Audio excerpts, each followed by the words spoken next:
Hello, I am the Irish guy, and right, pretty simple in this one. I'm gonna go through every Premier League club and find the one summer transfer who's gonna do the worst. And lads, I'm gonna get these all right. Right, let's go. Arsenal, Fabio Vieira. Okay, I think Arsenal's transfer business has been scary good. I mean, I'm sure right now Arsenal fans are salivating through their nose. It's probably just a sleepy puddle in the middle of their kitchen that stinks like pooey cigarettes. But if I pick one flop from your pile of summer goodies, then I don't want to do this, but Fabio Vieira. I mean, now, he won't be an out-and-out flop. I mean, I think this is actually a pretty good buy, but he'll be a flop in the same way that Bernardo Silva was a Manchester City disaster in 2017. I mean, there'll be a few games where he's caught in possession, he'll get muzzled off the ball by someone like Idrissa Gueye, and a fat gooner screaming that he's just another Danny Ceballos, some Mediterranean footballer with the muscles of a blueberry pie. I think it'll be a season of adjustment. Eventually, he will come good, but yeah, by late November, you'll just have Arsenal fans moaning. But of course they will. He's a midfielder called Vieira. I mean, if you're knocked off the ball wearing an Arsenal shirt and with that name on your back,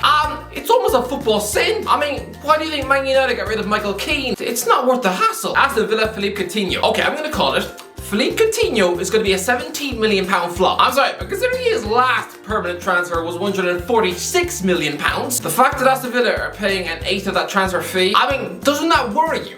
I mean, if I walk into Curry's and they advertise a fridge freezer whose price has been slashed down 8 times, you'd assume it's just a broken beat up box which stinks of cow piss. Coutinho is James Rodriguez Part 2. Right down to the fact where one half of El Clasico let Bayern Munich just babysit them for a year. I mean, Rodriguez then went to Everton, initially enjoyed being a big fish in a small pond, and he absolutely lit the place up. But then, after Christmas, he just showed the hunger of a snow globe, and most likely spent the spring of 2021 just eating burgers outside a pub in Bootle. And Coutinho, I'm sorry, Steven Gerrard is soon going to feel like ironing his own face by Halloween because Coutinho, just watch, his attitude is going to be all wrong. I mean, honestly, when the Champions League nights roll back around, he's going to be sitting on some beanbag in Birmingham, watching the likes of Pedri and Frank Kessie live out his dream. And trust me, he's going to be in a foul mood. Bournemouth, Marcus Tavernier. Every season, a newly promoted club takes a gamble and chucks a big fat paycheck at someone who impressed them in the Championship. And then usually, they quickly find out that in the Premier League, their shiny new signing is about as equipped to deal with the top flight as I am to start wrestling lions in Kenya. I mean, poor old Marcus Tavernier, a 23-year-old midfielder who's just left Middlesbrough for Bournemouth in a £10 million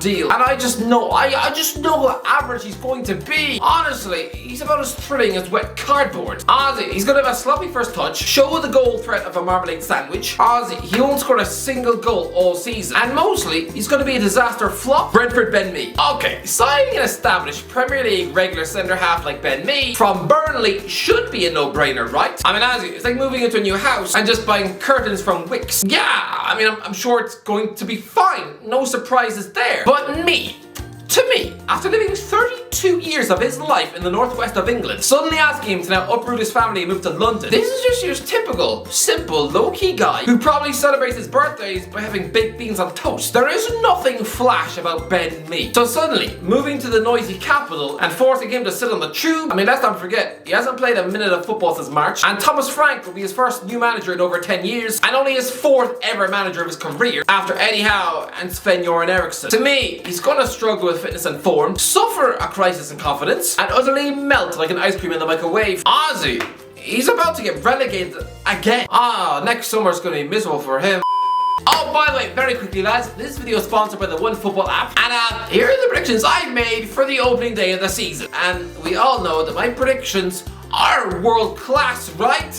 No, half the time I look like I've just come from a lobotomy. But lads, listen to this great offer, okay? You have the chance to win a copy of FIFA 23 and a jersey of your choice just by clicking on the link in the description, where you can do the same. You can fill out your predictions and enter this competition. I mean, come on guys, FIFA 23 and a free shirt? You'd be crazy not to do this. Anyway, back into the video. Brighton, Julio Enciso. Pretty simple this. Brighton have paid £10 million for Paraguayan wonder kid Julio Enciso, who was born in 2004. I mean, he won't score a single goal all season. Next, Chelsea, Carney Chukwuemeka. Again, right now, I feel like I'm just bullying children. Who am I, Willie 2016? Charlie Chukwuemeka was an Aston Villa wonder kid, who apparently was demanding £110,000 a week to stay after just 2 starts. I mean, considering Steven Gerrard was pretty open about how Raheem Sterling's attitude at Liverpool in 2015 made him visibly sick in his mouth, then I'm guessing he'd probably have told Chukwuemeka to get out of his office quick before he starts chucking a bowl of cornflakes at his agent's head. Listen, Chukwuemeka has made the wrong move. I mean, aside from when that transfer ban finally forced the club to acknowledge Reece James and Mason Mount, then when have Chelsea ever prioritised youth before? I mean, he's penned a 6-year deal at Stamford Bridge, but we're just looking at the next Josh McEachran. I mean, does anyone remember him? Thought not, he's probably now working in Boots. Chukwuemeka will not start a Premier League match this season. He'll be given a total of 24 minutes on the pitch. He'll spend his 19th birthday locked in the Stamford Bridge attic before in January getting loaned out to Vitesse Arnhem. Honestly, awful transfer, Carney. Honestly, you might as well start learning Dutch now. Crystal Palace Sam Johnstone. Sam Johnstone thinks that he's going to walk into Sellers Park to automatically command the Crystal Palace #1 shirt, right? Yeah, I'm pretty sure Jack Butland thought that too. And again, he's just some ignored pancake who's now, overnight, become a 3rd choice goalkeeper. I mean, for a guy who once represented his country at the Olympics as a teenager and who actually turned down Chelsea, then how degrading is that? And similarly, John Stone, unlucky. Vicente Guaita has already seen off one overhyped English goalie. I mean, I know he's 25 years old, but still. Sorry, Sam, I don't think you're gonna play a single Premier League minute. Everton, Ruben Venagra. Oh, you can just smell the sour stink of flop of Ruben Venagra. Smells a bit like a nappy in a nursing home. Sure, he's a 23-year-old left wing back who's played a few games on loan for Wolves and was bought by Sporting Lisbon in July and then immediately loaned to Everton within 3 weeks. I mean, stuff him in an Everton kit. And this guy is gonna be an error-prone weedy bin. I mean, we've seen this type of random transfer fail time and time again at Goodison Park. Honestly, he's not dislodging Vitaly Mykolenko from the team. Everton fans will quickly be so underwhelmed by Venagra that honestly feel like doing a frustrated wee in their seats. Honestly, this loan deal is not going to be made permanent next summer. I can promise you that. This is just going to be so forgettable. Fulham, Andres Pereira. Andres Pereira had mentally switched off from European football. I mean, Manchester United always have a problem of buying Brazilian midfielders. Whether it's Cleberson, Anderson, Fred or Pereira, they usually all underwhelm. Pereira had escaped Europe and last season was enjoying his football for Flamengo back in Brazil. Even though I know he was weirdly born in Belgium. But now, he's since been ripped out of Samba country and sold to a relegation scrap in Fulham. And all the while watching Moneybags Oscar, having spent 5 years draining money from the Chinese president, he's just taking Pereira's place in Flamengo's midfield, Ozzy being replaced by Brazil's entitled Richie Rich, while he has to go and share a windy midfield with Tom Kearney. Yeah, probably makes Pereira feel like stifling vomit in his lungs. I think he'll be a lightweight paper bag in the Fulham shirt. He'll quickly get relegated to the bench. I mean, this is a bit like when QPR bought Esteban Granero from Real Madrid. I mean, on paper, he should have stolen the show. In reality, he was outshunned by an old Jermaine Genius. Similarly story with Pereira. He might spank one in from 25 yards to win the goal of the month in September, but other than that, meh. Leeds, Luis Sinisterra. Welcome to Leeds United's very own version of Alireza Jahanbakhsh. Yes, Luis Sinisterra is an exciting, explosive 23-year-old goal machine in the Eredivisie, but trust me, this Colombian forward is going to be one of the flops of the season. I mean, remember how time stopped still when Aston Villa pulled off a marquee coup by buying Leon Bailey last summer, only for him to then have the hamstrings of a snowman? Similarly, Sinisterra is going to be an injury-riddled mess, and even when he is fit, he'll just look out of his depth and barely even sneeze in the direction of a goal. Sorry, Leeds. Leicester, nobody.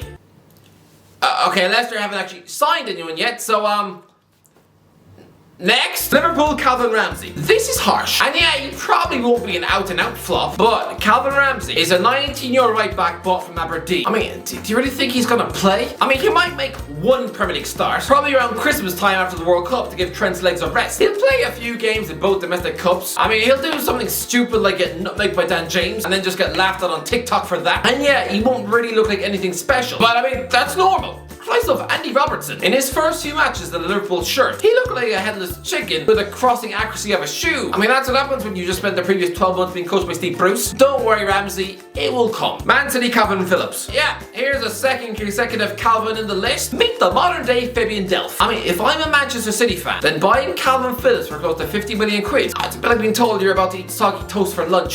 Just no thanks. To me, Phillips is just Rodri's second in command. He's mostly going to be lodged on Man City's bench. He'll lose his England place for the World Cup, and by next summer, people will look back and forget he was even at the Etihad. Honestly, his impact is going to be minimal, 2022's answer to Jack Rodwell. Man United, Lisandro Martinez. Yeah, Man United fans will not like this one because Lisandro Martinez is the next great hope, right? And sure, he's no taller than Bilbo Baggins and probably needs to ask a friend to help him reach the top shelf in Asda. But hey, I mean, Fabio Cannavaro was another small man who was still a world-class centre half, right? But Martinez, I don't get it. Yes, he was a brilliant defender for Ajax, but Erik ten Hag is playing 2 centre halves, not 3, and he's let Harry Maguire keep the captaincy, and he's not exactly going to drop a world champion with 4 Champions Leagues. So Martinez, I see him being stuck to the bench. Listen, I know he's a good player, but I just don't see Ten Hag showing the bottle to stuff an £85 million club captain to the bench. I mean, he doesn't need that headache in the squad. And also, lads, when was the last time that Man United paid big money for a centre half who actually lived up to his price tag and hype? I'll tell you who. Nemanja Vidic for £6 million in 2006. Everyone else since then has just been hit and miss, in and out of the team. I mean, what makes you think Martinez is going to be any different? It's been 16 years of shaky big centre half signings. Even Rafa Varane wasn't very good last season, and he's genuine class, so I mean, come on. Newcastle, nobody. Newcastle have made 3 signings. Matt Targett, Nick Pope and Sven Botman. And I'm sorry, but none of them will be flops. These buys are far too sensible for them to fail. Ozzy, maybe James Maddison will arrive for £60 million, and just like Jack Grealish at Man City, might be suffocated by the scrutiny in the press and then show the end product of a teapot. But for now, no. All these signings are good. Nottingham Forest, Jesse Lingard. Jesse Lingard is on close to £200,000 a week. No way will he live up to this billing. Listen, I know he was brilliant on loan at West Ham, but that's when he had a fire in his belly. I mean, this is a guy who wanted to save his Man United career. I mean, why do you think he never returned to West Ham on a permanent thing? But now that his Old Trafford career is lying dead in a coffin, I think his hunger and ambition for the sport are circling the drain. This is a guy who just wants a payday. And why else would you only sign a 1-year contract at Forest? I mean, there is no commitment here. It's basically a get out of relegation clause. I mean, this is like agreeing to marry someone for 1 year and 1 year only. I mean, clearly by Easter, she's gonna catch you swiping Tinder in the car. I think Lingard will be a Nottingham Forest mess. No goals, maybe 3 assists, and honestly, Steve Cooper will have him benched by Christmas. Sorry guys, but this is just another Dele Alli. Southampton, Armel Bella-Kotchap. Yeah, so Southampton have just paid £10 million for a 20-year-old defender, Armel Bella-Kotchap from VfL Bochum. And again, some players, you can just smell the stink of transfer flop. In the same way I was never convinced by Yannick Vestergaard, ever. Sorry, Bella-Kotchap. He's gonna be the modern day John Alon Boomsaw. Anyone remember him? Tottenham Clement Langley. Why? Why would Tottenham do this? Why would you borrow Barcelona's most erratic and ever promo centre half? Clement Langley is a 27-year-old French centre half, but what's he ever done in his career? He's mostly been a shaky milkshake defender at Barcelona, and before that he was only at Sevilla for a year, and before that 6 years at Nancy. This man is going to be a Tottenham defensive meatball. He'll only be allowed to start about 10 Premier League matches. By January, Antonio Conte is going to be begging Barca to cancel his loan.